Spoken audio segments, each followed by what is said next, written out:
a little experiment. That's the one where I've cut alternate webs on both sides.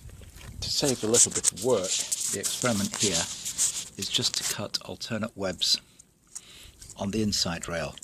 I could cut every single web on the inside rail because the web on the outside rail would still hold the sleeper spacing on the outside. The disadvantage of only cutting alternate webs on the inside rail is you're going to have the springiness of the plastic tie section as well as the springiness of the rail, trying to keep this straight.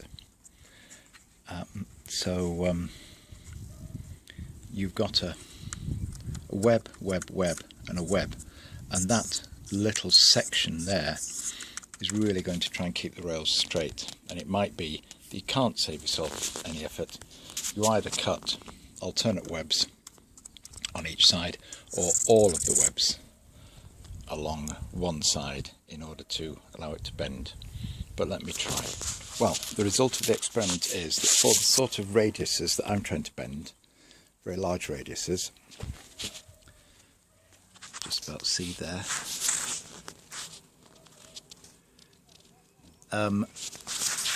you can save yourself some time and effort by only cutting alternate webs on one side, and on what I've chosen to do is cut alternate webs on the inside.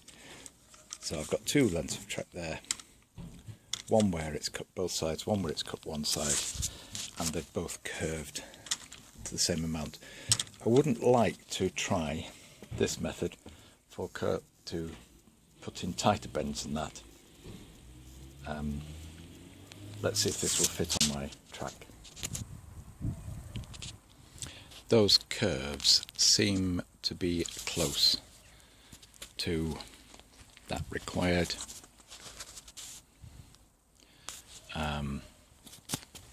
As I say, each one is a transition curve because you can't bend the ends of the rail the same as you can bend the middle when you're just bending it around your chest.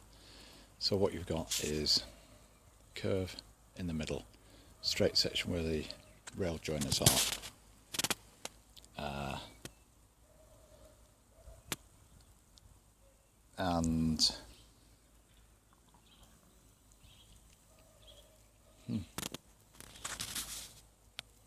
it's getting there. I think now it's whether we can do the same sort of thing. Unfortunately, I've not got a timber base for this, because if you were laying real track, you could pin it down to a timber base and then tweak it into position as you pin it. But on this concrete base, I tend to leave it floating for a while. All of that track has been curved, various methods, and it just lies there. It isn't supported at all in any way. It's just bent into a wiggle and then laid down. And even the track that's running around there. The track that's running around there was made out of straight sections of rail and bent using a proper rail bender, and then the sleeper strips added to it later.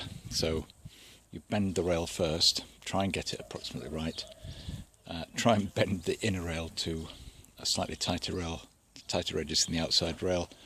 It's really, really tricky to do, and then you slide the sleepers onto it and just tweak it into position. So that is proper curved track using a single rail bender. There are dual rail benders costing a fortune if you wanted to invest in that. So there's some rail bender curved track, and then over the bridge you've got flexible track pinned into position or bent in some way. Anyway,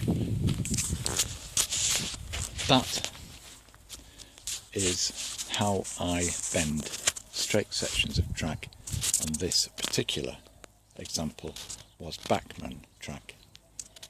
And if I turn it on its side, you can see we end up with a curve.